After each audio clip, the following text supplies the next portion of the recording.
আলহামদুলিল্লাহ, আমার আম্মা এবং আমার স্ত্রী তারা ন্যাশনাল বাংলা কলেজ সকাল বিকাল সরকারি প্রাথমিক বিদ্যালয়ে তারা ভোট দিয়েছেন, আর আমি এই মিরপুর বিশ্ববিদ্যালয় কলেজে ভোট দিলাম। আলহামদুলিল্লাহ, দুই জায়গায় যথেষ্ট পোলিং এজেন্টদের উপস্থিতি দেখেছি এবং আলহামদুলিল্লাহ বিশেষ করে মহিলা কেন্দ্রে উল্লেখজনক উপস্থিতির চোখে পড়েছে এবং আমি প্রিজাইডিং অফিসার, সহকারী প্রিজাইডিং অফিসার সবার সাথে কথা বললাম। তারা খুবই সন্তোষজনক যে এত উপস্থিতি হচ্ছে এত সকালে, এবং দিন বেলা বাড়তে আরও উপস্থিত হবে আমাদের বিশ্বাস। এখন পর্যন্ত আলহামদুলিল্লাহ আমরা সবকিছু স্মুথলি চলছে বলে আমরা দেখতে পাচ্ছি আলহামদুলিল্লাহ। কোনো কনসার্নের বিষয় দেখেছেন কিনা?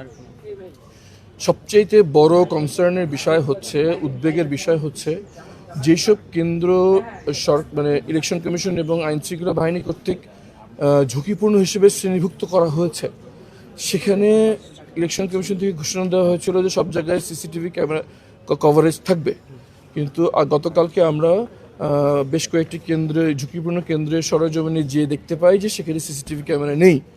এবং এরকমও তথ্য আমরা পেয়েছি যে ইলেকশন কমিশনের নির্দেশে সিটি কর্পোরেশনের লোকজন ক্যামেরা ফিট করতে এসে স্থানীয় কিছু প্রভাবশালীদের বাধার মুখে তারা ক্যামেরা না লাগিয়ে চলে গিয়েছে।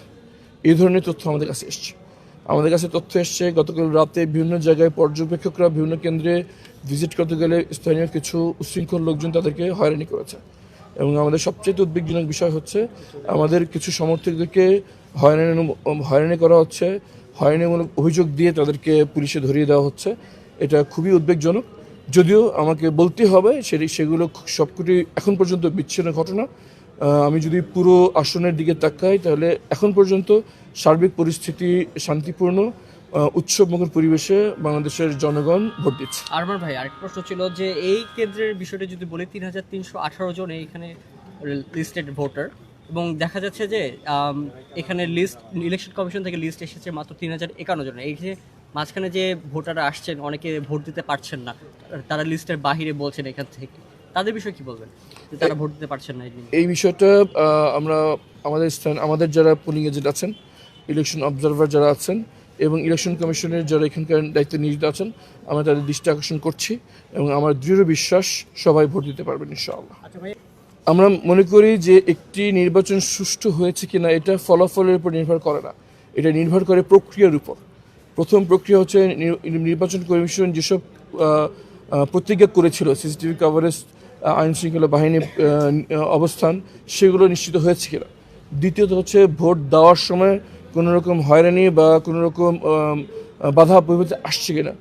তৃতীয়ত ভোট গণনা এবং ভোট ঘোষণা, কেন্দ্রভিত্তিক ভোট ঘোষণার সময় কোনো রকম হস্তক্ষেপ হয়েছে কিনা।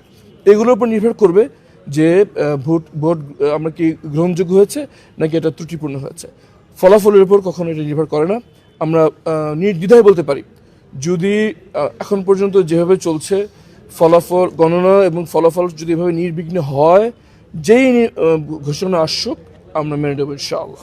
প্রথমত আমাদের কাছে মনে হয়েছে যে বিভ্রান্তিমূলক তথ্য ছড়ানো হচ্ছে। আমি গণমাধ্যমকে আহ্বান করব, কোনো ফেসবুক পোস্ট বা কোনো লাইভ ভিডিওর উপর ভিত্তি করে রিপোর্ট করবেন না। আপনারা সরেজমিনে তদন্ত করে ক্রেডিবল যা ব্যক্তিদের কথাবার্তা নিয়ে আপনারা রিপোর্ট করবেন। শুধুমাত্র একজন ফেসবুকে একটা দাবি করলো, তার বিরুদ্ধে যদি মেইন স্ট্রিম করে নিউজ করে তাহলে এটা বিভ্রান্তি ছড়ায়। আমার বিশ্বাস জনগণ তাদের কাছ থেকে সরে যাচ্ছে বুঝতে পেরে কিছু মহল বিভ্রান্তি ছড়াচ্ছে, কিন্তু বাংলাদেশের জনগণ রাজনৈতিকভাবে অনেক সচেতন। জেনজিরা এবার উল্লেখযোগ্য ভোটার, তারা অনেক বেশি বিচক্ষণ। এই ধরনের বিভ্রান্তিতে জনগণ বিভ্রান্ত হবে না ইনশাআল্লাহ। তারা সঠিক সিদ্ধান্ত নিয়ে পরিবর্তনের পক্ষে রায় দেবে ইনশাআল্লাহ। যে আমি পূর্ণাঙ্গভাবে একমত। আমরা যত ত্রুটি এবং কোনো রকম বাধা সেটা যত ছোটই হোক, এটাকে আমরা পূর্ণাঙ্গ গুরুত্বের সাথে দেখব। আমরা এই সঙ্গে আচরণবিধি এবং নির্বাচন আইন অনুযায়ী যে জায়গায় প্রতিবাদ এবং অভিযোগ করার সুযোগ রয়েছে আমরা সেটা করব, এবং পরবর্তী যদি আদালতে যেতে হয় আমরা যাব। আমরা কোনো রকম ছাড় দেব না, কারণ আমাদের এটা জনগণের প্রতি এটা আমাদের প্রতিজ্ঞা যে আমরা জনগণকে একটি অবাধ সুষ্ঠু নিরপেক্ষ নির্বাচনের জন্য আমরা আমাদের দায়িত্ব পূর্ণভাবে পালন করব। সুতরাং আমিরুজ্জামান যেটা বলেছেন আমি পূর্ণাঙ্গ তার সাথে একমত, এবং আমরা সর্বাত্মক ব্যবস্থা গ্রহণ করব যদি আমরা ত্রুটি বিচ্যুতি এবং বাধার ঘোষণা দেখতে পারি।